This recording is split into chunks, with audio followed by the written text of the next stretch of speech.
Hello everyone, my name is Francesca D'Alessandro and I am Miss Thousand Islands 2020. My initiative is AAA Adaptation and Awareness for Autism.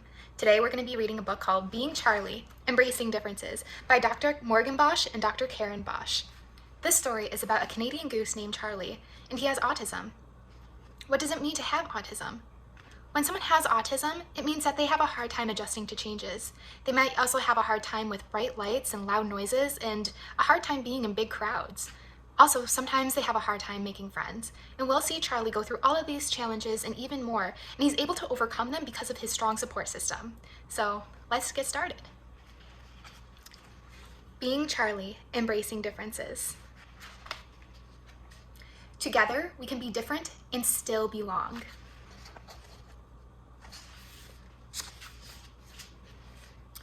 One warm spring morning, on the edge of a pond, Mama Goose began laying her eggs. A Canada goose can lay between 1 and 10 eggs, but usually 5 or 6. Mama Goose sat on her 5 eggs for 28 days. Father Goose was nearby to protect the nest when she was away eating or taking a walk to stretch her legs. There's Mama Goose sitting on her eggs, and there's Father Goose.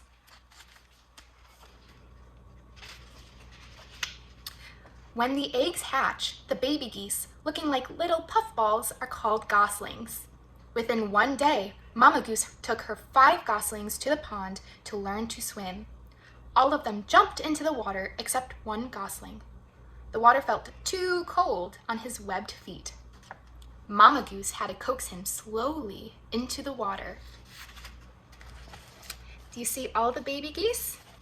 And there's Mama Goose with one baby gosling on her shoulder. Mama Goose named all 5 of the goslings. One of Mama Goose's goslings looked like the other 4 goslings, but seemed to have some different behaviors. Mama Goose named him Charlie. Charlie was unlike his other siblings. Charlie had autism. Do you see Charlie? One gosling had a very long, lean neck, and Mama Goose named him Gus. The next gosling was named Josie, and she had beautiful big eyes.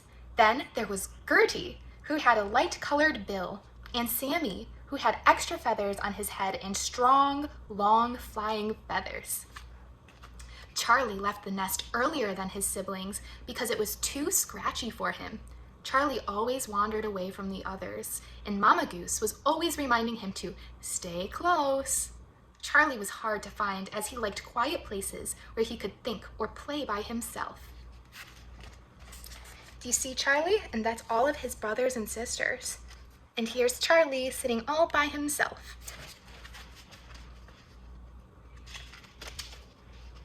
Charlie was fascinated with looking up into the sky at night.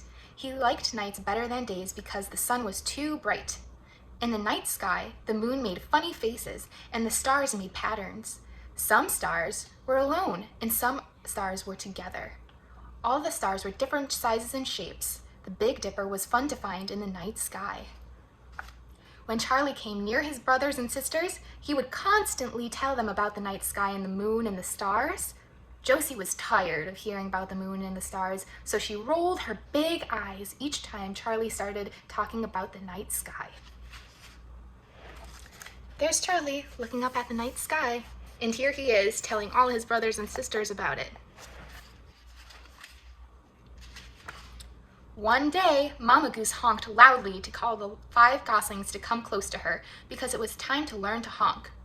The lesson began with teaching each gosling how to honk and to understand different honking sounds. Mama Goose saw Charlie covering his ears when everyone was practicing. Honking was too loud and hurt his ears. Charlie was different from his brothers and sisters. That one's Charlie. He's covering his ears.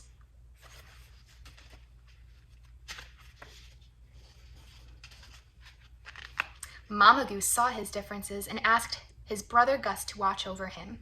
Gus was the likely choice because he was strong and kind and had a long neck to be able to see over his siblings. Gus took Charlie to his quiet place, and they practiced making soft honking sounds. Charlie worked very hard to honk like his brothers and sisters. There's Gus. He has a longer neck, and he's helping Charlie.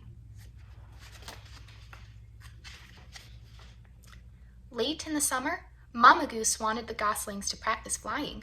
Charlie did not want to practice how to fly because flying meant he would have to leave his home. He liked where he was living, and he was very familiar with his surroundings. Mama Goose persuaded each gosling to fly up into the bright sky. It took many attempts to persuade Charlie to leave the ground and to try to fly.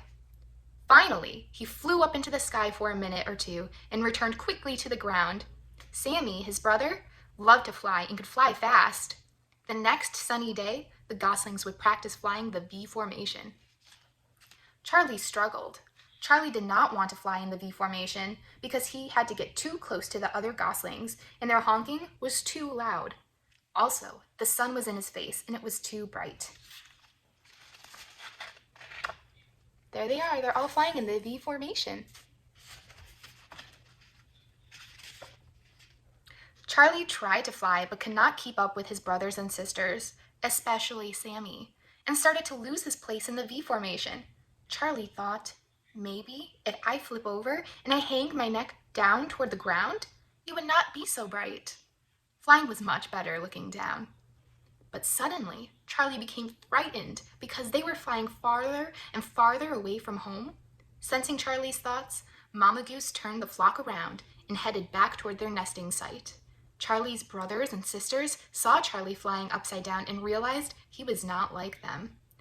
Even though he was a Canada goose, Charlie was different. Can you see which one's Charlie? I think it's that one. There's all his brothers and sisters.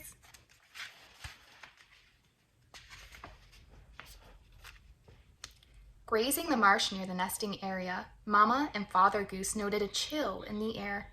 They told the goslings it was time to migrate and find another place to live for the winter where the weather would be warmer. Mama Goose said that they would be back in the spring. She wanted them to get a good night's sleep because tomorrow was the day to start the journey south to their wintering grounds. Charlie became very worried about leaving his home and quickly went to his quiet place, but slept very little that night. There's Charlie in his quiet place.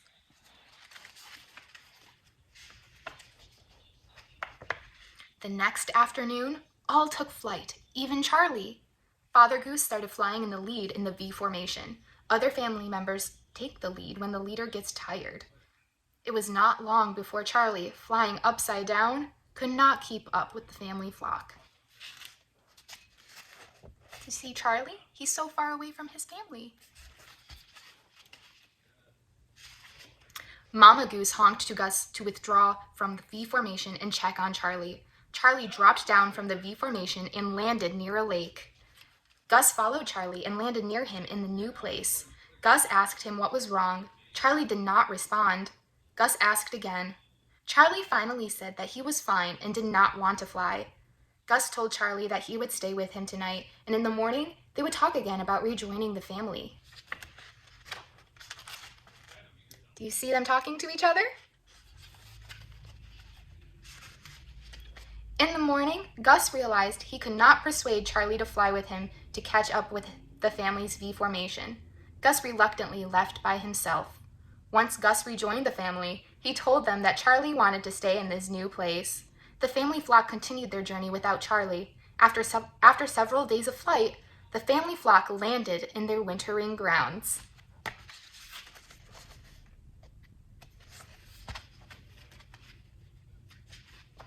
After a day or two in their new home for the winter, Mama Goose, still worried about Charlie, asked Gus to go back one more time to check on him. She cautioned Gus not to stay long as winter was coming. Gus agreed, and Mama Goose gave Gus a hug and thanked him for being a great big brother to Charlie. Gus left later that night and flew up until he found the exact spot where Charlie had dropped down. There was Charlie in the same spot and with several geese and ducks that did not look like him. Do you see all the geese and ducks? Gus asked Charlie once again to fly with him back to the family flock because Mama Goose was worried, but Charlie refused.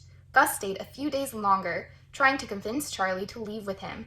Gus noticed that Charlie was happy in his new place and with his new friends. Do you see his new friends? The next day was the last day that Gus could stay because there was frost on the ground. Once again, Gus had to leave Charlie behind. Charlie could survive very cold temperatures because his body was well insulated. Canada geese have a thick layer of fluffy feathers called down. However, most geese prefer to fly south for the winter. Gus, flying high, alone as fast as he could, day and night, in the chilly air, finally saw the family flock. Do you see Gus flying back?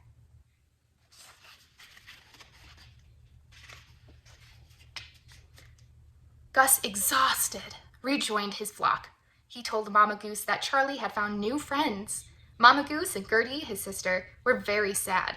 Gertie missed Charlie and his stories about the night sky. Mama Goose gathered the family and told them, "When we fly back after the winter, we will fly the same way and check on Charlie." Mama Goose felt in her heart that Charlie would join the family flock after spending a winter away from the family. After the winter season passed, the family flock formed the Vformation and began their flight north back to their nesting site. After many days of flying, Mama Goose took the flock down to the lake where Charlie had left the Vformation. Mama Goose honked for Charlie. There's Charlie's family, and there they are, flying back to go see Charlie.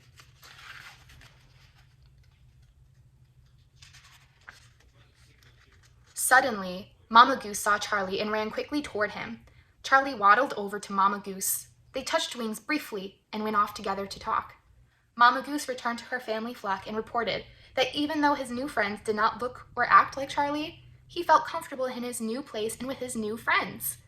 His new friends did not seem to care about his differences. It appeared, together they could be different and still belong. Charlie's new friends were even interested in hearing the stories about the night sky. Do you see Mama Goose and Charlie? They're being reunited. And there's Charlie with his new friends looking at the night sky.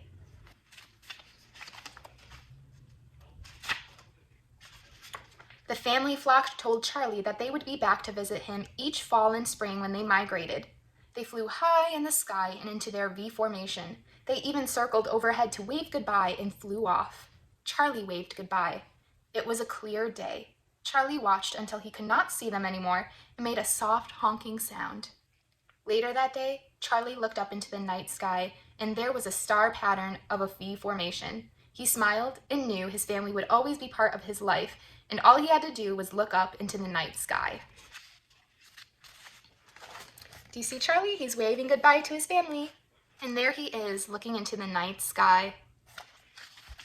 So that's the end of our story today, but I have some questions for you.